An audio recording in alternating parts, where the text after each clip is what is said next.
सत श्री अकाल, स्वागत है। गौरव शुक्ला मैं हां तुहाडे नाल ते इस बुलेटिन दे विच असीं तुहानूं पूरे देश दा अंकड़ा दस्सांगे ते नाल-नाल पंजाब दे हर एक जिले दा हाल भी तुहाडे तक पहुंचावांगे कि इस समय कोरोना दे मामले किहड़े जिले दे विच किन्ने ने, किन्ने एक्टिव केस ने। जो सब तो अहम जानना हुंदा है कि आखिर एक्टिव केस किन्ने ने, क्योंकि टोटल मामलों की गिणती तां लाजमी तौर ते बहुत ज्यादा है। मैं शुरुआत करन जा रहा सब तो पहला पूरे देश का असीं जिक्र करांगे। एक दिन 10 जुलाई का, क्योंकि 9 जुलाई को सब तो ज्यादा मामले रिपोर्ट किए गए हैं। पर पहला मैं तुहानूं अंकड़ा दसांगा कि टोटल मामले किन्ने हो चुके हैं, उस तो बाद गल करांगे कि एक दिन दे विच मामले किन्ने सामने आए हैं। सब तो पहला गल असीं टोटल केसिस का जिक्र करिए तो हुण देश दे विच टोटल कोरोना के मरीज 8 लाख के करीब हो चुके हैं। 7,93,802 मामले हुण तक रिपोर्ट हो चुके हैं, यानी कि कल यह अंकड़ा 8 लाख तो पार होगा। जिस रफ्तार दे नाल इस समय देश दे विच कोरोना के मामले सामने आ रहे हैं। 21,604 लोगों ने हुण तक कोरोना की वजह नाल दम तोड़ दिता है, जबकि 4,95,513 का अंकड़ा भी तुसीं देख पा रहे हो तुहाडे सज्जे पासे। तो उत्थे यह अंकड़ा भी दस्सण दे लई काफी है कि रिकवरी रेट बड़ी जबरदस्त है। 60% तो ज्यादा इस समय देश दे विच रिकवरी रेट हैगी है, जिहड़े लोग लगातार कोरोना नूं मात दे के ठीक भी हो रहे हैं। यह भी तुहानूं दस दी कि 2,76,685 करीब 2.25 लाख तो ज्यादा इस समय एक्टिव केस हैगे ने पूरे देश दे विच। लाजमी तौर ते पंजाब दे मामले भी उस दे विच हैगे ने। अगे वधदे हां ते हुण गल होवेगी कि नवे केस किहड़े रिपोर्ट किए गए ने पूरे देश दे विच पिछले 24 घंटियां दे विच। 9 जुलाई, 8 जुलाई ते 7 जुलाई ये 3 दिनों का अंकड़ा असीं तुहाडे सामने रख रहे हां। सब तो पहला गल 9 जुलाई दी, जो पिछले 24 घंटियां दे विच निकल के आया। हुण तक दा सब तो वड्डा अंकड़ा है 26,000 तो ज्यादा एक दिन दे विच 26,000 तो ज्यादा मामले सामने आ गए ने पूरे देश दे विच। 26,504 मामले पाए गए ने। जेकर असीं जिक्र करिए 9 जुलाई का, उस तो एक दिन पहला का जिक्र करिए तो 25,000 तो थले सी 8 जुलाई को 24,879 सी, जबकि 7 जुलाई को 22,752 मामले सी। ये 3 दिनों के अंकड़े के जरिए तुसीं समझ सकते हो कि देश के विच इस समय रफ्तार तो वध रही है, लगातार है। 25,000 तो ज्यादा 26,000 एक दिन के विच मामले आना। तुसीं देखो कि बीमारी तो बहुत एक समय लोगों के विच फैल रही है कि मामले लगातार सामने आ रहे हैं। असीं कंट्रोल करने की बेशक पूरा देश खूब कोशिशां कर रहा है। ये अंकड़ियां का मतलब यह भी है कि एहतियात तुहानूं अजे बहुत रखना होगा, बहुत ज्यादा एहतियात, या कहिए कि हुण ज्यादा एहतियात रखना होगा। हुण वधदे अगे ते देश दे विच पिछले 3 दिनों के विच मौतां दा अंकड़ा की कुछ कहंदा है, वह भी तुहानूं दस्सांगे। 9 जुलाई, 8 जुलाई, 7 जुलाई ये भी 3 दिनों का अंकड़ा तुहाडे सामने पहुंचावांगा। 9 जुलाई को जो देश भर दे विच मौतां दा अंकड़ा 487 आया है, क्योंकि हुण असीं 9 जुलाई का जिक्र कर रहे हैं। सब तो ज्यादा मामले रिपोर्ट किए गए हैं जिहड़े कोरोना के नवे मरीज मिले ने। हालांकि 487 8 जुलाई का सी, यानी कि उस तो थोड़ा जिहा घट मौतां दा अंकड़ा जरूर हैगा। 475 लोगों ने 9 तरीक को दम तोड़ दिता 24 घंटिया दे विच। उस तो पहला 8 तरीक का मैं जिक्र करा 487 लोगों ने कोरोना की वजह दे नाल दम तोड़िया सी, ते 7 तरीक का सी जिक्र करिए तो 482 लोगों ने दम तोड़िया सी, यानी कि करीब 500 के करीब नेड़े लोग रोजाना कोरोना की वजह दे नाल अपनी जान गवा रहे हैं। इन्हां दे विच इत्थे भी दसना जरूरी है कि इन्हां दे विच ज्यादातर वो लोग ने जिहड़े कुछ होर बीमारियां दे नाल, होर गंभीर बीमारियां दे नाल भी पीड़ित सी, ते उन्हां नूं कोरोना दा अटैक होया, डबल मार उन्हां नूं पई ते उस तो बाद उन्हां नूं बचाया नहीं जा सकिया। 500 के नेड़े रोजाना मौतां की गिणती सामने आ रही है। अगे वधदे हां ते हुण तुहानूं दसदे हां देश दे सब तो वध प्रभावित जिहड़े सूबे हैगे ने वो किहड़े ने, उन्हां दे विच किन्ने मामले ने। सब तो पहला गल होएगी, पहला तीनों सूबे दस दवां किहड़े ने, उही टॉप दे उत्ते बने हुए ने महाराष्ट्र, तमिलनाडु ते दिल्ली। महाराष्ट्र दे विच इस समय केसेस देखो 2,30,599 मामले हुण तक हो चुके ने। 2.25 लाख तो पार अंकड़ा हो चुका है महाराष्ट्र दे विच। तमिलनाडु दे विच अंकड़ा 1.25 लाख तो पार है, 1,26,581 ने। जेकर मैं दिल्ली का जिक्र करा तो दिल्ली च जिवें मैं कल भी जिक्र कर रहा सी कि थोड़ी जी रफ्तार दे विच कमी आई है, जो राहत वाली खबर है। ते हुण तक 1,07,051 मामले दिल्ली दे विच रिपोर्ट किए जा चुके हैं। पूरे 3 स्टेटां दा मैं तुहानूं अंकड़ा दस रहा जिहड़े उत्थे पाए गए ने कोरोना तो केस जिहड़े प्रभावित लोग होए ने। अगे वधदे हां ते हुण असीं जिक्र करांगे जिहड़े केसेस पंजाब दे विच वख-वख थावां तो सामने आ रहे हैं। सब तो पहला मैं जिक्र करांगा 3 सब तो वध प्रभावित जिले जिहड़े पंजाब दे हैगे ने, लुधियाना, अमृतसर ते जलंधर। लुधियाना दे विच इस समय सब तो वध केसेस हैगे ने, 1231 मामले हुण तक रिपोर्ट किए जा चुके हैं। उस तो बाद अमृतसर का नंबर है 1060 मामले हुण तक रिपोर्ट किए जा चुके हैं, जबकि जलंधर दे विच 1042 मामले हुण तक रिपोर्ट किए जा चुके हैं। ये 3 जिहड़े हैगे ने जिले पंजाब दे सब तो ज्यादा प्रभावित ने कोरोना की वजह दे नाल। ਹੁਣ ਅੱਗੇ ਵਧਦੇ ਹਾਂ, ਅੰਕੜਿਆਂ ਦਾ ਜ਼ਿਕਰ ਕਰ ਰਹੇ ਹਾਂ ਤੇ ਅੱਗੇ ਵਧਾਂਗੇ ਤੇ ਇੱਕ ਇੱਕ ਜ਼ਿਲ੍ਹੇ ਦਾ ਹਾਲ ਵੀ ਤੁਹਾਡੇ ਤੱਕ ਪਹੁੰਚਾਵਾਂਗੇ। ਸ਼ੁਰੂਆਤ ਲੁਧਿਆਣਾ ਤੋਂ ਕਰਦੇ ਹਾਂ। ਲੁਧਿਆਣਾ ਦੇ ਵਿੱਚ ਕੀ ਕੁਝ ਹਾਲਾਤ ਨੇ ਜੋ ਮੈਂ ਜ਼ਿਕਰ ਕੀਤਾ ਸੀ ਤੇ ਕੇਸਿਸ ਵੱਧ ਰਹੇ ਨੇ ਲੁਧਿਆਣਾ ਦੇ ਵਿੱਚ, ਤੇ ਹੁਣ ਸਾਡੇ ਕੋਲ ਅਪਡੇਟ ਇਹ ਵੀ ਹੈ ਕਿ ਲੁਧਿਆਣਾ 'ਚ ਕੇਸਿਸ ਵੱਧ ਕੇ 1248 ਤੱਕ ਪਹੁੰਚ ਚੁੱਕੇ ਨੇ ਤੇ 611 ਲੋਕ ਉਹਨਾਂ ਦੇ ਵਿੱਚੋਂ ਠੀਕ ਹੋ ਗਏ, ਜਦਕਿ 30 ਲੋਕਾਂ ਦੀ ਮੌਤ ਹੋਈ ਹੈ। ਲੁਧਿਆਣਾ ਦਾ ਇਸ ਸਮੇਂ ਬਿਲਕੁਲ ਸਹੀ ਸਟੀਕ ਅੰਕੜਾ ਅਸੀਂ ਤੁਹਾਡੇ ਤੱਕ ਪਹੁੰਚਾ ਰਹੇ ਹਾਂ। 1248 ਲੋਕ ਹੁਣ ਤੱਕ ਕਰੋਨਾ ਦੇ ਨਾਲ ਪੀੜਤ ਹੋਏ ਨੇ। ਜੋ ਹੁਣ ਸਾਡੇ ਕੋਲ ਇਸ ਸਮੇਂ ਅਪਡੇਟ ਆਈ ਹੈ, ਕੁਝ ਨਵੇਂ ਮਾਮਲੇ ਲੁਧਿਆਣਾ ਦੇ ਵਿੱਚ ਪਾਏ ਗਏ ਨੇ। 1231 ਦਾ ਅੰਕੜਾ ਸੀ, ਉਹ 1248 ਤੱਕ ਪਹੁੰਚ ਚੁੱਕਿਆ। 17 ਨਵੇਂ ਕੇਸ ਵੀ ਰਿਪੋਰਟ ਹੋਏ ਨੇ ਤਾਂ 611 ਲੋਕ ਠੀਕ ਹੋ ਚੁੱਕੇ ਨੇ। 30 ਲੋਕਾਂ ਦੀ ਮੌਤ ਹੁਣ ਤੱਕ ਹੋਈ ਹੈ ਤੇ ਇਸ ਸਮੇਂ ਦੇਖੋ 607 ਮਾਮਲੇ ਐਕਟਿਵ ਕੇਸ ਨੇ। ਲੁਧਿਆਣਾ ਦੇ ਵਿੱਚ ਐਕਟਿਵ ਮਾਮਲੇ 607 ਨੇ। ਅੰਮ੍ਰਿਤਸਰ ਦਾ ਹੁਣ ਜ਼ਿਕਰ ਕਰਾਂਗੇ। ਅੰਮ੍ਰਿਤਸਰ ਦੇ ਵਿੱਚ ਇਸ ਸਮੇਂ ਕੀ ਹਾਲਾਤ ਹੈ? ਅੰਮ੍ਰਿਤਸਰ 'ਚ ਠੀਕ ਹੋਣ ਵਾਲੇ ਲੋਕਾਂ ਦੀ ਰਫ਼ਤਾਰ ਬਹੁਤ ਤੇਜ਼ ਹੈ। 1060 ਮਾਮਲੇ ਟੋਟਲ ਰਿਪੋਰਟ ਹੋਏ, 863 ਉਹਨਾਂ ਦੇ ਵਿੱਚੋਂ ਠੀਕ ਹੋ ਚੁੱਕੇ ਨੇ, ਜਦਕਿ ਹੁਣ ਤੱਕ 50 ਲੋਕਾਂ ਦੀ ਮੌਤ ਅੰਮ੍ਰਿਤਸਰ ਜ਼ਿਲ੍ਹੇ ਦੇ ਵਿੱਚ ਹੋ ਚੁੱਕੀ ਹੈ। ਇਹ ਸਭ ਤੋਂ ਵੱਡਾ ਅੰਕੜਾ ਹੈ ਪੰਜਾਬ ਦੇ ਵਿੱਚ, ਜਿੱਥੇ ਮੌਤਾਂ ਦਾ ਪੂਰੇ ਜ਼ਿਲ੍ਹੇ ਦੇ ਵਿੱਚ 50 ਲੋਕਾਂ ਨੇ ਦਮ ਤੋੜਿਆ। ਅੰਮ੍ਰਿਤਸਰ ਦੇ ਵਿੱਚ 147 ਲੋਕ ਅਜੇ ਵੀ ਕੋਰੋਨਾ ਤੋਂ ਪੀੜਤ ਨੇ, ਜੇ ਅਸੀਂ ਗੱਲ ਅੰਮ੍ਰਿਤਸਰ ਦੀ ਕਰੀਏ।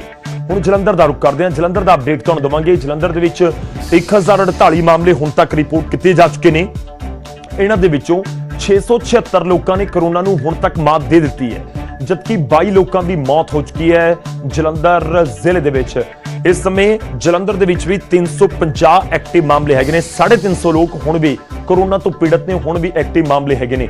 ਇਹ ਫਿਗਰਸ ਮੈਂ ਤੁਹਾਨੂੰ ਨਾਲ ਦੀ ਨਾਲ ਦਿਖਾ ਰਿਹਾ ਹਾਂ। ਹੁਣ ਅਗਲੀ ਜ਼ਿਲ੍ਹੇ ਦਾ ਰੁਖ ਕਰਾਂਗੇ। ਅਗਲਾ ਜ਼ਿਲ੍ਹਾ ਹੈਗਾ ਤਰਨਤਾਰਨ। ਤਰਨਤਾਰਨ ਦੇ ਵਿੱਚ ਕੀ ਹਾਲ ਹੈ ਉਹ ਵੀ ਤੁਹਾਨੂੰ ਦਿਖਾਣੇ ਆ। ਤਰਨਤਾਰਨ ਦੇ ਵਿੱਚ ਟੋਟਲ ਮਾਮਲੇ ਹੁਣ ਤੱਕ 217 ਰਿਪੋਰਟ ਕੀਤੇ ਜਾ ਚੁੱਕੇ ਨੇ। ਉਹਨਾਂ ਦੇ ਵਿੱਚੋਂ 185 ਲੋਕਾਂ ਨੇ ਕੋਰੋਨਾ ਨੂੰ ਮਾਤ ਦੇ ਦਿੱਤੀ। ਇਹ ਰਾਹਤ ਭਰੀ ਖਬਰ ਹੈ, ਜਦਕਿ 5 ਲੋਕਾਂ ਦੀ ਕੋਰੋਨਾ ਦੀ ਵਜ੍ਹਾ ਦੇ ਨਾਲ ਮੌਤ ਹੋਈ ਹੈ। 27 ਲੋਕ ਇਸ ਸਮੇਂ ਐਕਟਿਵ ਕੇਸ ਨੇ ਤਰਨਤਾਰਨ ਜ਼ਿਲ੍ਹੇ 'ਚ। ਗੁਰਦਾਸਪੁਰ ਦਾ ਜ਼ਿਕਰ ਕਰਦੇ ਹਾਂ। ਗੁਰਦਾਸਪੁਰ ਦੇ ਵਿੱਚ ਵੀ ਕੇਸਾਂ ਦੀ ਗਿਣਤੀ ਲਗਾਤਾਰ ਵਧੀ ਹੈ ਤੇ ਅੰਕੜਾ ਪਹੁੰਚ ਚੁੱਕਿਆ 290 ਤੱਕ। 290 ਤੱਕ ਅੰਕੜਾ ਪਹੁੰਚ ਚੁੱਕਿਆ। 232 ਲੋਕਾਂ ਨੇ ਕੋਰੋਨਾ ਨੂੰ ਮਾਤ ਦੇ ਦਿੱਤੀ, ਜਦਕਿ 9 ਲੋਕਾਂ ਦੀ ਮੌਤ ਹੁਣ ਤੱਕ ਗੁਰਦਾਸਪੁਰ ਜ਼ਿਲ੍ਹੇ ਦੇ ਵਿੱਚ ਹੋ ਚੁੱਕੀ ਹੈ। 49 ਐਕਟਿਵ ਕੇਸ ਇਸ ਜ਼ਿਲ੍ਹੇ ਦੇ ਵਿੱਚ ਹੁਣ ਵੀ ਹੈਗੇ ਨੇ। ਹੁਣ ਮੈਂ ਅੱਗੇ ਵਧਾਂਗਾ, ਜ਼ਿਕਰ ਕਰਾਂਗਾ ਸੰਗਰੂਰ ਦਾ। ਸੰਗਰੂਰ 'ਚ ਕੀ ਹਾਲ ਹੈ? ਸੰਗਰੂਰ 'ਚ ਰਫ਼ਤਾਰ ਤੇਜ਼ ਹੈ, ਪਰ ਰਫ਼ਤਾਰ ਠੀਕ ਹੋਣ ਵਾਲਿਆਂ ਦੀ ਵੀ ਬਹੁਤ ਤੇਜ਼ ਹੈਗੀ ਹੈ। 625 ਲੋਕ ਹੁਣ ਤੱਕ ਕੋਰੋਨਾ ਤੋਂ ਪੀੜਤ ਹੋ ਚੁੱਕੇ ਨੇ। 480 ਉਹਨਾਂ ਦੇ ਵਿੱਚੋਂ ਠੀਕ ਵੀ ਹੋ ਚੁੱਕੇ ਨੇ, ਜਦਕਿ 17 ਲੋਕਾਂ ਦੀ ਮੌਤ ਸੰਗਰੂਰ ਜ਼ਿਲ੍ਹੇ ਦੇ ਵਿੱਚ ਹੋ ਚੁੱਕੀ ਹੈ। 128 ਮਾਮਲੇ ਇਸ ਸਮੇਂ ਐਕਟਿਵ ਕੇਸ ਸੰਗਰੂਰ ਜ਼ਿਲ੍ਹੇ ਦੇ ਵਿੱਚ ਹੈਗੇ ਨੇ, ਜਿਨ੍ਹਾਂ ਨੂੰ ਆਈਸੋਲੇਟ ਕੀਤਾ ਗਿਆ ਹੋਵੇਗਾ ਜਾਂ ਜਿਨ੍ਹਾਂ ਦਾ ਇਲਾਜ ਚੱਲ ਰਿਹਾ ਹੈ। ਉਸ ਤੋਂ ਬਾਅਦ ਅੱਗੇ ਵਧਦੇ ਹਾਂ। ਬਰਨਾਲਾ ਜ਼ਿਲ੍ਹਾ ਦਾ ਜ਼ਿਕਰ ਕਰਾਂਗੇ। ਬਰਨਾਲਾ ਦੇ ਵਿੱਚ ਫਿਲਹਾਲ ਨਵੇਂ ਮਾਮਲੇ ਨਹੀਂ ਆ ਰਹੇ, ਰਾਹਤ ਦੀ ਖਬਰ ਹੈ। ਪਰ ਟੋਟਲ ਮਾਮਲੇ ਹੁਣ ਤੱਕ 71 ਰਿਪੋਰਟ ਕੀਤੇ ਜਾ ਚੁੱਕੇ ਨੇ। 49 ਲੋਕ ਉਹਨਾਂ ਦੇ ਵਿੱਚੋਂ ਠੀਕ ਹੋ ਗਏ, ਜਦਕਿ 2 ਲੋਕਾਂ ਦੀ ਮੌਤ ਹੁਣ ਤੱਕ ਇਸ ਜ਼ਿਲ੍ਹੇ ਦੇ ਵਿੱਚ ਹੋ ਚੁੱਕੀ ਹੈ। ਐਕਟਿਵ ਕੇਸ ਹੈਗੇ ਨੇ 20 ਐਕਟਿਵ ਮਾਮਲੇ ਇਸ ਸਮੇਂ ਬਰਨਾਲਾ ਜ਼ਿਲ੍ਹਾ ਦੇ ਵਿੱਚ ਹੈਗੇ ਨੇ। ਰੁਕ ਕਰਦੇ ਹਾਂ ਪਠਾਨਕੋਟ ਦਾ, ਉਹ ਵੀ ਅਪਡੇਟ ਤੁਹਾਨੂੰ ਦਵਾਂਗੇ। ਪਠਾਨਕੋਟ ਦੇ ਵਿੱਚ ਕੀ ਕੁਝ ਹਾਲ ਹੈ? ਪਠਾਨਕੋਟ ਦੇ ਵਿੱਚ 6 ਲੋਕਾਂ ਦੀ ਮੌਤ ਹੁਣ ਤੱਕ ਕੋਰੋਨਾ ਦੀ ਵਜ੍ਹਾ ਦੇ ਨਾਲ ਹੋ ਚੁੱਕੀ ਹੈ। 240 ਟੋਟਲ ਮਾਮਲੇ ਰਿਪੋਰਟ ਕੀਤੇ ਗਏ।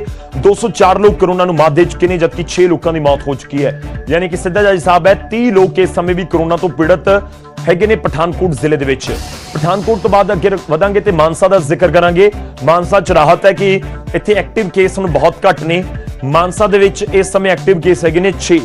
ਤੁਸੀਂ ਅੰਕੜਾ ਦੇਖੋ, ਪੂਰਾ 52 ਮਾਮਲੇ ਹੁਣ ਤੱਕ ਰਿਪੋਰਟ ਕੀਤੇ ਗਏ। 46 ਲੋਕ ਠੀਕ ਹੋ ਗਏ ਤੇ ਕੋਈ ਵੀ ਮੌਤ ਦੀ ਖਬਰ ਨਹੀਂ, ਉੱਥੇ ਰਾਹਤ ਦੀ ਖਬਰ ਹੈ। ਤੇ 6 ਇਸ ਸਮੇਂ ਮਾਨਸਾ ਦੇ ਵਿੱਚ ਐਕਟਿਵ ਕੇਸ ਹੈਗੇ ਨੇ। ਕਪੂਰਥਲਾ ਦਾ ਜ਼ਿਕਰ ਕਰ ਲੈਂਦੇ ਹਾਂ। ਕਪੂਰਥਲਾ 'ਚ ਕੀ ਕੁਝ ਹਾਲਾਤ ਨੇ?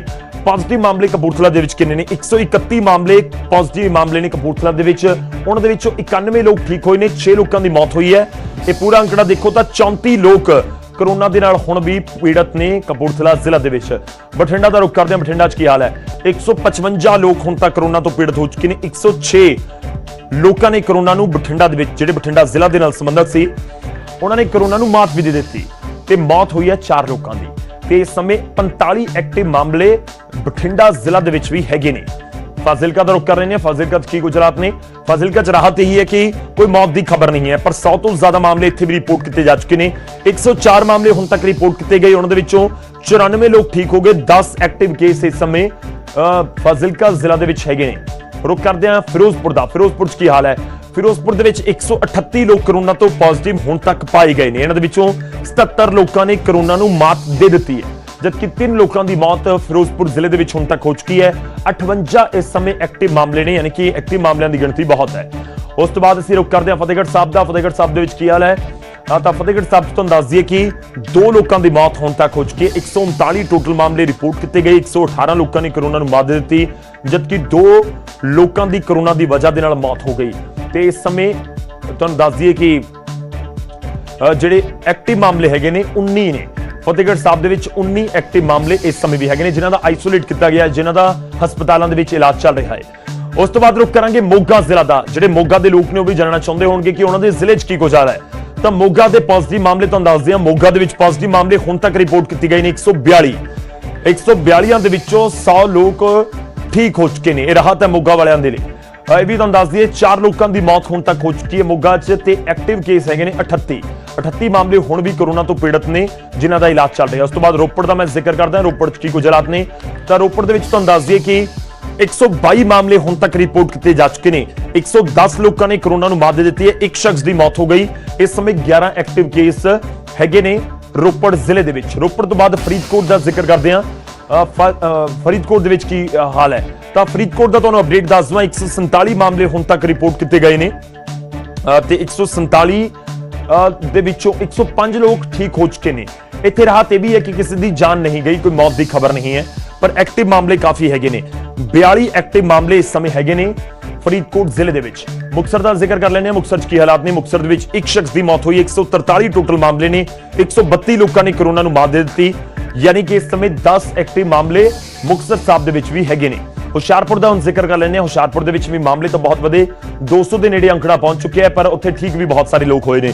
194 ਲੋਕ ਕਰੋਨਾ ਤੋਂ ਪੀੜਤ ਹੋਏ। 171 ਲੋਕ ਇਹਨਾਂ ਦੇ ਵਿੱਚੋਂ ਠੀਕ ਹੋ ਚੁੱਕੇ ਨੇ। 7 ਲੋਕਾਂ ਦੀ ਮੌਤ ਹੁਸ਼ਿਆਰਪੁਰ 'ਚ ਹੁਣ ਤੱਕ ਹੋ ਚੁੱਕੀ ਹੈ। ਹੁਸ਼ਿਆਰਪੁਰ ਜ਼ਿਲ੍ਹੇ ਦਾ ਮੈਂ ਜ਼ਿਕਰ ਕਰ ਰਿਹਾ, ਤੇ ਐਕਟਿਵ ਮਾਮਲੇ ਹੈਗੇ ਨੇ 16। ਪਟਿਆਲਾ ਦਾ ਜ਼ਿਕਰ ਕਰਦੇ ਹਾਂ ਕਿ ਪਟਿਆਲਾ ਦੇ ਵਿੱਚ ਕੀ ਕੁਝ ਹਾਲਾਤ ਨੇ। ਪਟਿਆਲਾ ਦੇ ਵਿੱਚ 486 ਮਾਮਲੇ ਟੋਟਲ ਹੁਣ ਤੱਕ ਰਿਪੋਰਟ ਕੀਤੇ ਗਏ ਨੇ।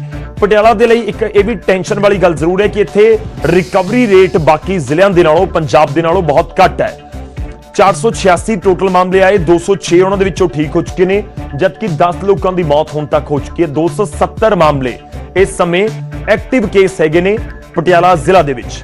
ਅੱਗੇ ਵਧਦੇ ਤੇ ਹੁਣ ਨਵਾਂ ਸ਼ਹਿਰ ਦਾ ਮੈਂ ਜ਼ਿਕਰ ਕਰਾਂਗਾ। ਨਵਾਂ ਸ਼ਹਿਰ 'ਚ ਕੀ ਹਾਲਾਤ ਨੇ, ਤਾਂ ਨਵਾਂ ਸ਼ਹਿਰ ਦੇ ਵਿੱਚ ਇੱਕ ਮੌਤ ਦੀ ਖਬਰ ਸ਼ੁਰੂਆਤ ਦੇ ਵਿੱਚ ਆਈ ਸੀ, ਉਸ ਤੋਂ ਬਾਅਦ ਕੋਈ ਮੌਤ ਦੀ ਖਬਰ ਨਹੀਂ, ਲੋਕਾਂ ਦੇ ਲਈ ਰਾਹਤ ਦੀ ਖਬਰ ਹੈ। ਪਰ 187 ਹੁਣ ਤੱਕ ਟੋਟਲ ਮਾਮਲੇ ਉੱਥੇ ਰਿਪੋਰਟ ਕੀਤੇ ਜਾ ਚੁੱਕੇ ਨੇ। 142 ਲੋਕ ਠੀਕ ਹੋ ਗਏ, ਜਿਵੇਂ ਦੇਖ ਪਾ ਰਹੇ ਹੋ ਤੁਸੀਂ। ਇੱਕ ਸ਼ਖਸ ਦੀ ਮੌਤ ਹੋ ਗਈ, ਤੇ ਐਕਟਿਵ ਕੇਸ ਇਸ ਸਮੇਂ ਹੈਗੇ ਨੇ 44। ਇਸ ਤੋਂ ਬਾਅਦ ਅੱਗੇ ਵਧਦੇ ਹਾਂ ਤੇ ਹੁਣ ਗੱਲ ਕਰਾਂਗੇ ਮੋਹਾਲੀ ਜ਼ਿਲ੍ਹੇ ਦਾ। ਮੋਹਾਲੀ ਜ਼ਿਲ੍ਹੇ ਦੇ ਵਿੱਚ ਕੀ ਕੁਝ ਹਾਲਾਤ ਨੇ। ਮੋਹਾਲੀ ਦੇ ਵਿੱਚ 337 ਮਾਮਲੇ ਹੁਣ ਤੱਕ ਕਰੋਨਾ ਪੋਜ਼ਿਟਿਵ ਪਾਏ ਗਏ ਨੇ। ਟੋਟਲ 337, ਉਹਨਾਂ ਦੇ ਵਿੱਚੋਂ 253 ਲੋਕ ਕਰੋਨਾ ਨੂੰ ਮਾਤ ਦੇ ਚੁੱਕੇ ਨੇ, ਠੀਕ ਹੋ ਚੁੱਕੇ ਨੇ। 6 ਲੋਕਾਂ ਦੀ ਮੌਤ ਕਰੋਨਾ ਦੀ ਵਜ੍ਹਾ ਦੇ ਨਾਲ ਹੋ ਚੁੱਕੀ ਹੈ, ਜਦਕਿ ਐਕਟਿਵ ਕੇਸਿਸ ਦਾ ਮੈਂ ਜ਼ਿਕਰ ਕਰਾਂ ਤਾਂ 78 ਮਾਮਲੇ ਨੇ। 78 ਮਾਮਲੇ ਹੁਣ ਤੱਕ ਐਕਟਿਵ ਨੇ, ਜਿਨ੍ਹਾਂ ਨੂੰ ਆਈਸੋਲੇਟ ਕੀਤਾ ਗਿਆ, ਜਿਨ੍ਹਾਂ ਦਾ ਹਸਪਤਾਲਾਂ ਦੇ ਵਿੱਚ ਇਲਾਜ ਚੱਲ ਰਿਹਾ ਹੈ। ਤੇ ਪੂਰਾ ਅੰਕੜਾ ਸੀ ਤੁਹਾਨੂੰ ਪੰਜਾਬ ਦੇ ਹਰ ਇੱਕ ਜ਼ਿਲ੍ਹੇ ਦਾ ਦੱਸਿਆ ਹੈ, ਪਰ ਮੈਂ ਪੂਰੇ ਪੰਜਾਬ ਦਾ ਜ਼ਿਕਰ ਕਰਾਂ ਤਾਂ ਪੰਜਾਬ ਦੇ ਵਿੱਚ 7000 ਤੋਂ ਮਾਮਲੇ ਜ਼ਿਆਦਾ ਹੋ ਚੁੱਕੇ ਨੇ, ਤੇ 1000 ਤੋਂ ਲੈ ਕੇ 7000 ਤੱਕ ਦਾ ਜਿਹੜਾ ਅੰਕੜਾ ਹੈ ਹੁਣ ਉਹ ਵੀ ਤੁਹਾਨੂੰ ਦੱਸਾਂਗੇ ਕਿ ਪਹਿਲਾ ਕੇਸ ਕਦੋਂ ਆਇਆ, 1000 ਕਦੋਂ ਹੋਏ, 2000 ਕਦੋਂ ਹੋਏ, 3000 ਕਦੋਂ ਹੋਏ, 4000। ਇਹ ਪੂਰਾ ਰਫ਼ਤਾਰ ਦੇ ਨਾਲ ਤੁਹਾਨੂੰ ਇਹ ਵੀ ਸਮਝਣ 'ਚ ਆਸਾਨੀ ਹੋਏਗੀ ਕਿ ਕਿਸ ਰਫ਼ਤਾਰ ਦੇ ਨਾਲ ਕੇਸ ਵਧੇ ਨੇ ਪੰਜਾਬ ਦੇ ਵਿੱਚ, ਕਿਉਂਕਿ ਕੋਵਿਡ ਦੌਰ ਆਇਆ ਸੀ ਜਦੋਂ ਸ਼ਰਧਾਲੂ ਪਰਤੇ ਸੀ ਨਾਂਦੇੜ ਸਾਹਿਬ ਤੋਂ, ਉਸ ਸਮੇਂ ਕੇਸਿਸ ਬਹੁਤ ਵਧੇ ਸੀ। ਖੈਰ ਕੀ ਕਰਕੇ ਤੁਹਾਨੂੰ ਦੱਸਾਂਗੇ ਕਿ ਇਸ ਸਮੇਂ ਕੀ ਕੁਝ ਅਪਡੇਟ ਹੈ, ਕਿਸ ਤਰੀਕੇ ਨਾਲ ਕੇਸ ਵਧੇ ਨੇ। ਪੰਜਾਬ ਦੇ ਵਿੱਚ ਪਹਿਲਾ ਮਾਮਲਾ ਸਾਹਮਣੇ ਆਇਆ ਸੀ 19 ਮਾਰਚ ਨੂੰ। 19 ਮਾਰਚ ਨੂੰ ਪਹਿਲਾ ਮਾਮਲਾ ਰਿਪੋਰਟ ਕੀਤਾ ਗਿਆ। 22 ਮਾਰਚ ਨੂੰ ਜਦੋਂ ਦੇਸ਼ ਦੇ ਵਿੱਚ ਜਨਤਾ ਕਰਫਿਊ ਸੀ, ਉਸ ਸਮੇਂ ਪੰਜਾਬ ਦੇ ਵਿੱਚ ਲਾਕਡਾਊਨ ਕਰ ਦਿੱਤਾ ਗਿਆ ਸੀ। 19 ਮਾਰਚ ਨੂੰ ਪਹਿਲਾ ਕੇਸ ਰਿਪੋਰਟ ਕੀਤਾ ਗਿਆ ਸੀ, ਨਵਾਂ ਸ਼ਹਿਰ ਤੋਂ ਸਾਹਮਣੇ ਆਇਆ ਸੀ, ਤੇ ਹੁਣ 7000 ਕੇਸ ਹੋ ਚੁੱਕੇ ਨੇ। ਹੁਣ ਇੱਕ ਕਰਕੇ ਤੁਹਾਨੂੰ ਦੱਸਾਂਗੇ ਕਿਵੇਂ ਹੋਏ ਨੇ। 3 ਮਈ ਨੂੰ ਕੀ ਹੋਇਆ।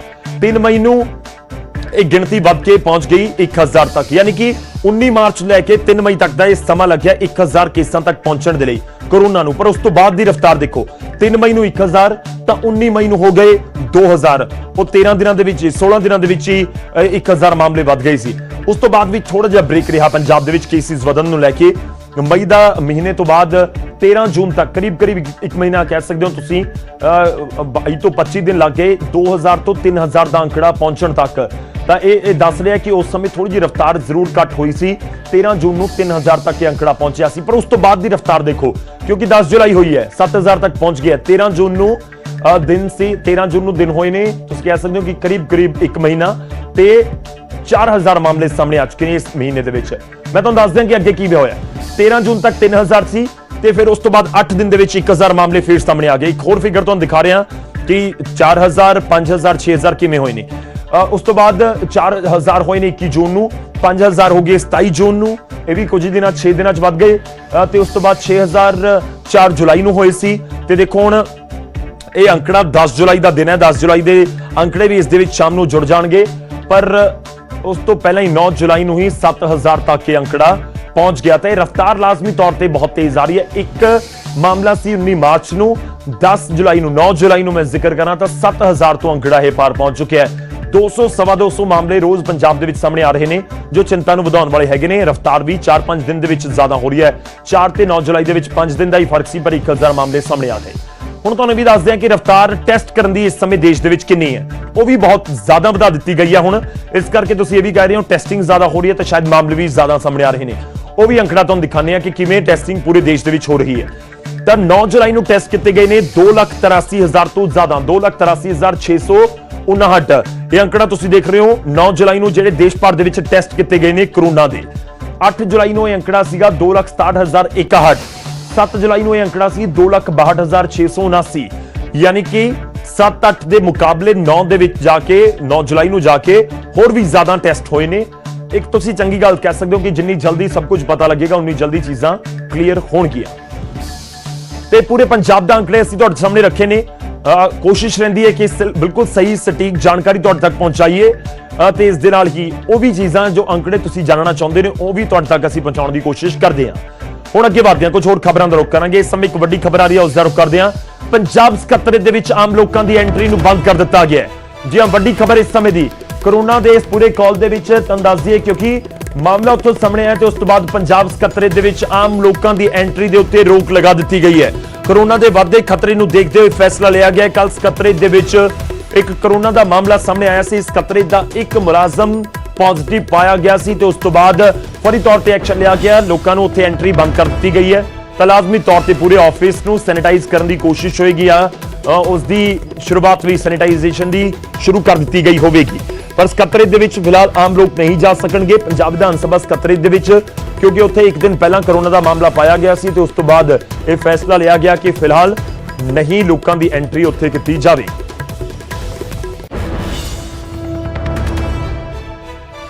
ਪੰਕਜ ਕਪਾਹੀ ਮੇਰੇ ਸਹਿਯੋਗੀ ਸਾਡੇ ਨਾਲ ਨੇ ਫੋਨ ਲਾਈਨ ਦੇ ਉੱਤੇ। ਪੰਕਜ, ਕੀ ਕੁਝ ਤੁਹਾਡੇ ਕੋਲ ਜਾਣਕਾਰੀ ਇਸ ਸਮੇਂ? ਗੌਰਵ, ਕਿਉਂਕਿ ਕੋਰੋਨਾ ਦੇ ਕੇਸਿਸ ਜਿਹੜੇ ਨੇ ਉਹ ਅਫਸਰਾਂ ਤੱਕ ਪਹੁੰਚੇ ਨੇ ਔਰ ਅਫਸਰ ਜਿਹੜੇ ਨੇ ਉਹ ਮੰਤਰੀਆਂ ਨੂੰ ਵੀ ਮਿਲਦੇ ਹੋਏ ਨਜ਼ਰ ਆਏ ਨੇ ਔਰ ਖਾਸ ਤੌਰ ਤੇ ਅਗਰ ਸਕੱਤਰੇਤ ਦੀ ਗੱਲ ਕੀਤੀ ਜਾਵੇ ਤਾਂ 9th ਫਲੋਰ 9ਵੇਂ ਫਲੋਰ ਤੇ ਜੋ ਲਾਇਬ੍ਰੇਰੀ ਵਿਭਾਗ ਹੈ ਉੱਥੇ ਕੱਲ ਇੱਕ ਕੇਸ ਜਿਹੜਾ ਹੈ ਉਹ ਪੋਜ਼ਿਟਿਵ ਆਇਆ ਔਰ ਉਸੇ ਦੇ ਮੱਦੇਨਜ਼ਰ ਉਸ ਦੇ ਨਾਲ ਕੰਮ ਕਰਨ ਵਾਲੇ ਜਿਹੜੇ 25 ਮੁਲਾਜ਼ਮ ਸੀਗੇ ਉਹਨਾਂ ਦਾ ਵੀ ਕੋਰੋਨਾ ਟੈਸਟ ਕਰਵਾਇਆ ਜਾ ਰਿਹਾ ਔਰ ਨਾਲ ਹੀ ਨਾਲ ਸੈਨੀਟਾਈਜ਼ ਜਿਹੜਾ ਵਾ 9th ਫਲੋਰ ਨੂੰ ਕੀਤਾ ਜਾ ਰਿਹਾ ਔਰ ਇਸੇ ਵਜ੍ਹਾ ਕਰਕੇ ਸੁਰੱਖਿਆ ਦੇ ਮੱਦੇਨਜ਼ਰ ਕਿ ਇਹ ਕੇਸਿਸ ਜਿਹੜੇ ਨੇ ਉਹ ਹੋਰ ਜ਼ਿਆਦਾ ਨਾ ਫੈਲਣ, ਇਸੇ ਵਜ੍ਹਾ ਕਰਕੇ ਬਕਾਇਦਾ ਤੌਰ ਤੇ ਆਮ ਲੋਕਾਂ ਦੇ ਲਈ ਸਕੱਤਰੇਤ ਜਿਹੜਾ ਉਹ ਬੰਦ ਕਰ ਦਿੱਤਾ ਗਿਆ। ਯਾਨੀ ਕਿ ਆਮ ਬੰਦਿਆਂ ਦੀ ਜਿਹੜੀ ਐਂਟਰੀ ਪਾਸ ਦੇ ਜ਼ਰੀਏ ਹੁੰਦੀ ਸੀਗੀ ਉਹ ਆਰਡਰ ਕਰ ਦਿੱਤੇ ਗਏ ਨੇ ਕਿ ਹੁਣ ਜਿਹੜਾ ਉਹ ਸੋਮਵਾਰ ਤੱਕ ਸਕੱਤਰੇਤ ਦੀ ਐਂਟਰੀ ਜਿਹੜੀ ਹੈ ਉਹ ਆਮ ਲੋਕ ਜਿਹੜੇ ਮਿਲਣ ਆਉਂਦੇ ਸੀਗੇ, ਚਾਹੇ ਅਫਸਰਾਂ ਨੂੰ ਮਿਲਣ ਆਉਣ ਚਾਹੇ ਮੰਤਰੀਆਂ ਨੂੰ ਮਿਲਣ ਆਉਣ, ਉਹ ਫਿਲਹਾਲ ਦੇ ਲਈ ਬੰਦ ਕਰ ਦਿੱਤਾ ਗਿਆ। ਗੌਰਵ, ਸ਼ੁਕਰੀਆ, ਧੰਨਵਾਦ ਸਾਡੇ ਨਾਲ ਜੁੜਨ ਦੇ ਲਈ। ਇਸ ਪੂਰੀ ਗੱਲਬਾਤ ਦੇ ਲਈ ਤਾਂ ਐਂਟਰੀ ਬੰਦ ਕੀਤੀ ਗਈ ਹੈ ਤਾਂ ਸੈਨੀਟਾਈਜ਼ ਪੂਰੇ ਆਫਿਸ ਨੂੰ ਲਾਜ਼ਮੀ ਤੌਰ ਤੇ ਕੀਤਾ ਜਾਏਗਾ ਤੇ ਉਸ ਤੋਂ ਬਾਅਦ ਹੀ ਲੋਕਾਂ ਦੀ ਐਂਟਰੀ ਹੋਏਗੀ। ਇਹ 9ਵਾਂ ਫਲੋਰ ਦੱਸਿਆ ਜਾ ਰਿਹਾ ਜਿੱਥੇ ਜਿਵੇਂ ਪੰਕਜ ਵੀ ਦੱਸ ਰਹੇ ਸੀ ਕਿ ਲਾਇਬ੍ਰੇਰੀ ਵਿਭਾਗ ਦੇ ਨਾਲ ਜੁੜਿਆ ਹੋਇਆ ਹੈ ਤੇ ਉੱਥੇ ਇਹ ਪੂਰਾ ਜਿਹੜਾ ਕੋਰੋਨਾ ਦਾ ਕੇਸ ਆਇਆ ਸੀ ਉਸ ਤੋਂ ਬਾਅਦ ਖਾਸ ਤੌਰ ਤੇ ਉੱਥੇ ਤਾਂ ਬਿਲਕੁਲ ਐਂਟਰੀ ਬੰਦ ਕੀਤੀ ਗਈ ਹੈ।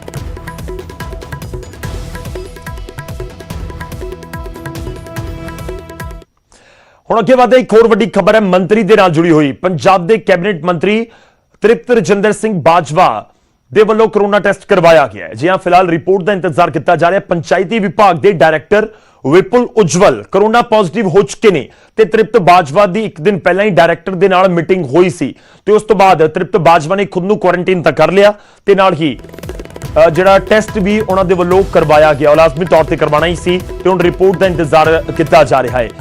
ਤਾਂ ਕਿਉਂਕਿ ਪਿਛਲੇ ਕੁਝ ਦਿਨਾਂ ਦੇ ਵਿੱਚ ਖਾਸ ਤੌਰ ਤੇ ਵੱਡੇ ਅਫਸਰਾਂ ਤੱਕ, ਅਧਿਕਾਰੀਆਂ ਤੱਕ ਕੋਰੋਨਾ ਪਹੁੰਚਿਆ ਹੈ ਤਾਂ ਉਹ ਜ਼ਰੂਰ ਚਿੰਤਾ ਨੂੰ ਵਧਾਉਣ ਵਾਲਾ ਹੈਗਾ ਤੇ ਇਸ ਵਿਚਾਲੇ ਮੰਤਰੀਆਂ ਤੱਕ ਵੀ ਕਿਤੇ ਨਾ ਕਿਤੇ ਖਤਰਾ ਜ਼ਰੂਰ ਮੰਡਰਾ ਰਿਹਾ ਹੈ। ਤ੍ਰਿਪਤ ਬਾਜਵਾ ਨੇ ਪੰਚਾਇਤੀ ਵਿਭਾਗ ਦੇ ਡਾਇਰੈਕਟਰ ਦੇ ਨਾਲ ਗੱਲਬਾਤ ਕੀਤੀ ਸੀ, ਪਿੰਡ ਵਿਕਾਸ ਮੰਤਰੀ ਨੇ ਉਹ, ਤੇ ਉਸ ਤੋਂ ਬਾਅਦ ਡਾਇਰੈਕਟਰ ਦਾ ਕੋਰੋਨਾ ਪੋਜ਼ਿਟਿਵ ਨਿਕਲਿਆ ਤੇ ਹੁਣ ਤ੍ਰਿਪਤ ਬਾਜਵਾ ਖੁਦ ਵੀ ਉਹਨਾਂ ਨੇ ਟੈਸਟ ਕਰਵਾਇਆ ਤੇ ਉਹਨਾਂ ਨੇ ਖੁਦ ਨੂੰ ਕੁਆਰੰਟਾਈਨ ਵੀ ਕਰ ਦਿੱਤਾ ਹੈ।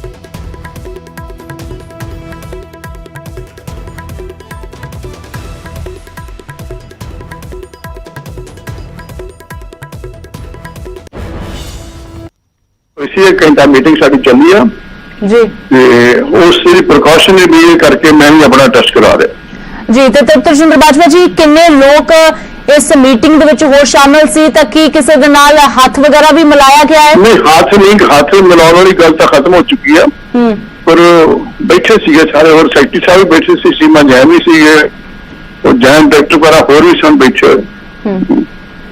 ਤਾਂ ਹੁਣ ਤੁਸੀਂ ਆਪਣਾ ਕਰੋਨਾ ਟੈਸਟ ਕਰਵਾਉਣ ਜਾ ਰਹੇ ਹੋ, ਉਸ ਤੋਂ ਇਲਾਵਾ ਜਿਹੜੇ ਹੋਰ ਉੱਥੇ ਮੀਟਿੰਗ ਦੇ ਵਿੱਚ ਲੋਕ ਅਧਿਕਾਰੀ ਜਿਹੜੇ ਸ਼ਾਮਲ ਸੀ, ਕਿ ਕਿਸੇ ਨੇ ਆਪਣੇ ਆਪ ਨੂੰ ਸੈਲਫ ਆਈਸੋਲੇਟ ਕੀਤਾ ਜਾਂ ਫਿਰ ਸਾਰੇ ਨੂੰ ਟੈਸਟ ਸਭ ਨੂੰ ਐਡਵਾਈਸ ਕੀਤੀ ਗਈ ਹੈ ਜੀ, ਸਭ ਨੂੰ ਐਡਵਾਈਸ ਕੀਤਾ ਗਿਆ ਜੀ।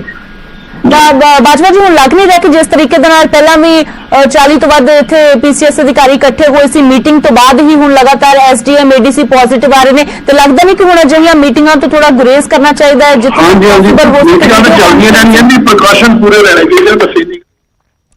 ਤਾਂ ਉਹਨਾਂ ਨੇ ਕਰੋਨਾ ਟੈਸਟ ਕਰਵਾ ਲਿਆ।